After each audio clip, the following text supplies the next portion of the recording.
What I want to do is talk about the SDGs and how we get there, and particularly the role of education. There are 17 SDGs, and this is, for those of you who have read it, the most ambitious shared agenda ever in history. But there is one question that's on everybody's mind, and that was broached already this morning. Simply, how do we pay for this, these ambitious goals? I want to assert, and without having to justify, that we won't do it if we don't expand the pie. That's all we can do. Expanding the pie is a function of quality education. That's what we know. And so what I want to talk about is achieving what I'll call universal basic skills, which is a refinement of the education SDG. If we go back, as we did already today, and talked about the Millennium Development Goals, the MDGs, we found that they yielded a lot of success in the world. There were some dramatic increases in access to schooling around the world. But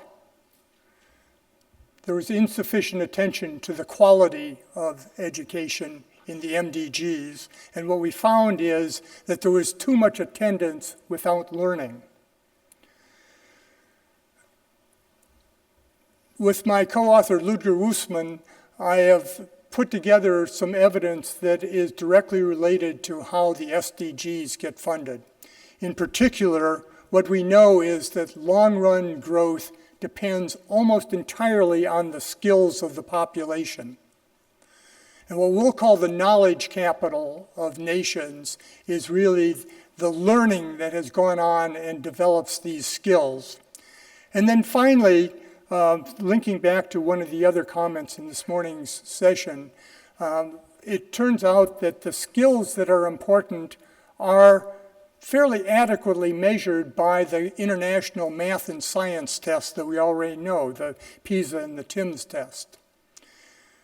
The whole story that I want to give you is this one complicated graph.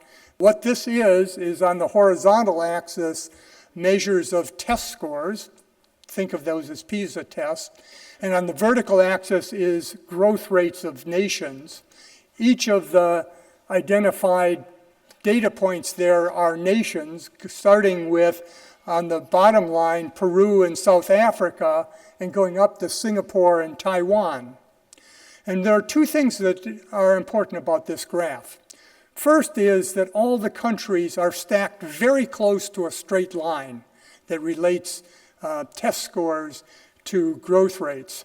And I should say it says conditional. The only other aspect that is considered in this is that the initial starting level of income in a country in 1960, these are growth rates between 1960 and 2000, long-run annual growth rates, and the level of income in 1960 has an impact on growth rates, because if you start at a low level, it's easy to grow rapidly because all you have to do is copy what everybody else does. But if you start ahead, you have to invent new things and innovate, and that's more difficult. And so once you take that into account, though, you get all the countries stacked along this line. The thing that isn't as obvious from this line is that this is a very steep line. And I'm going to illustrate what the steepness of this line is in just a minute. But before that, let's go back to the MDGs. The MDGs drew a similar picture, as I have in the upper left-hand corner here, where this is years of schooling, or school attained by the people in every society against growth rates. What you see is that there's also a positive relationship between these. Those points are a little bit farther from the line. What you don't see immediately here is that this picture is entirely wrong. If you, in fact, take into account what people learned as measured by PISA and international tests, you get the bottom right-hand line of the relationship between years of schooling and growth rates, a perfectly flat line that shows no relationship once we know whether people learned or not.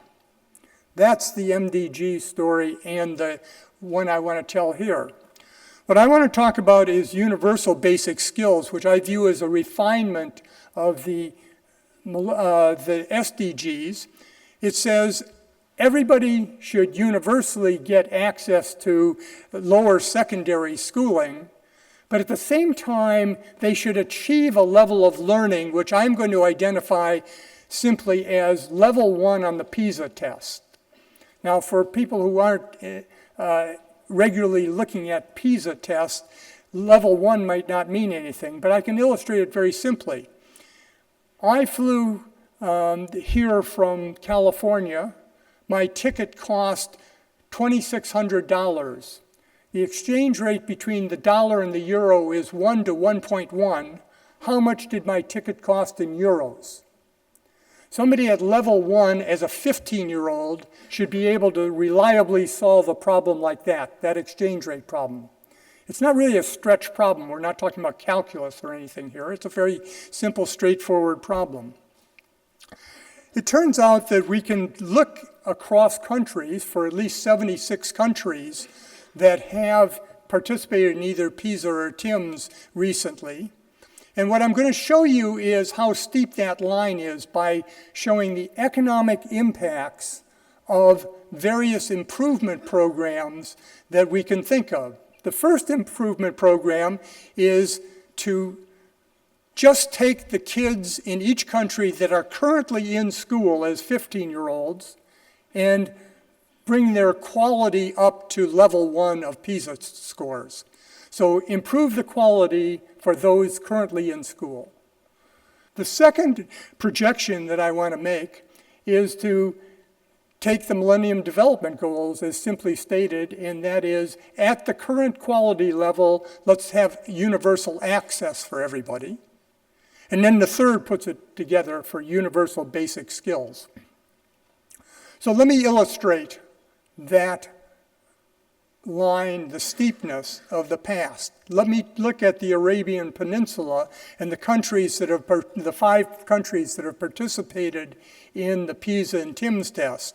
The first column of that says the percent completing secondary schooling, the Millennium Development Goals, and in addition, the, by extension, SDGs. And what you see is that Qatar and UAE have in fact achieved virtually universal secondary schooling. The other 3 countries are a little bit farther behind. But if you look at the second column, which says how many are below level 2, how many cannot reliably solve that exchange rate problem, you see a very different picture. You see that this is the percentage that have not yet got to the level of basic skills, and so bigger numbers are bad here. What does it mean in terms of future economic conditions? What I'm just going to do is take the line I showed you before of long-run economic growth based on history and use that to project future economic outcomes. I'm going to look at how much higher would GDP be if I improved the schools versus just stayed where each country is today. And I'm going to add that up, weighting the future much less than the present. I'm going to calculate the present value that I can calculate and compare directly to the GDP of the countries. And what you get is this graph. The left-hand column is scenario 1 that says take the kids that are currently in school as 15-year-olds and make sure that they have level 1 exchange rate problem capacity. What you see on the vertical axis are the percentage gains relative to current GDP. So that for the Bahrain, what you see is that the gains from getting everybody to universal basic skills are 6 times current GDP. If I go across, I get up to 10 times GDP in Qatar from bringing everybody up to level 1, according to history. The second group of columns is how much do you get from ensuring universal access? Well, A couple of the countries have universal access, so you don't get anything out of it. But the comparison is what you want to make, where, in fact, quality is 6 to 10 times the value of just pure access at current quality measures. The third column puts it together for universal basic skills. Oman, for example, would be at a level that is 14 times current GDP in present value terms from getting universal basic skills. I'll show you that quickly as a summary across what does that mean for all the countries we can observe. If we do the same calculations, we get a picture that looks like the first column is what happens when we, in fact, increase the quality of current schools. Now, in this graph, each bar represents a different set of countries, starting with the lower middle income countries on the left, the light tan, going to the upper middle income countries by World Bank calculations of economic power.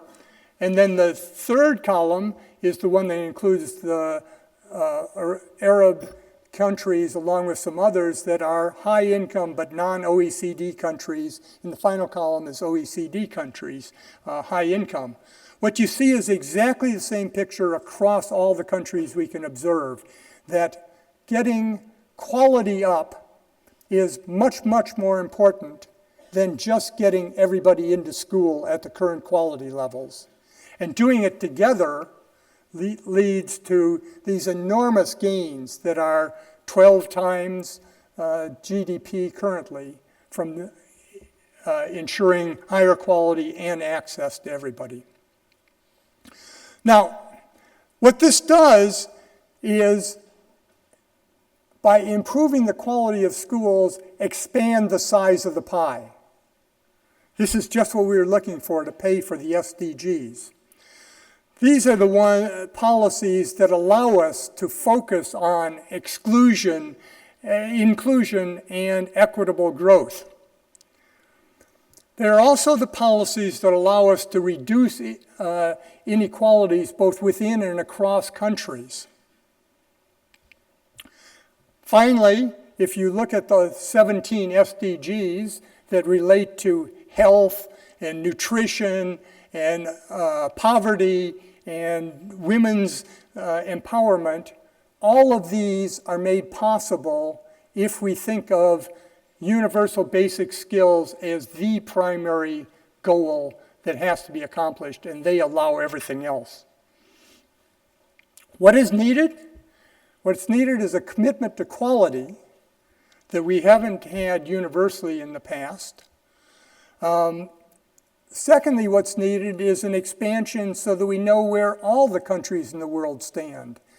What I've given you is the data for 76 countries that have participated in the international testing, the PISA and TIMSS, but 76 countries is slightly over a third of the total membership of the United Nations.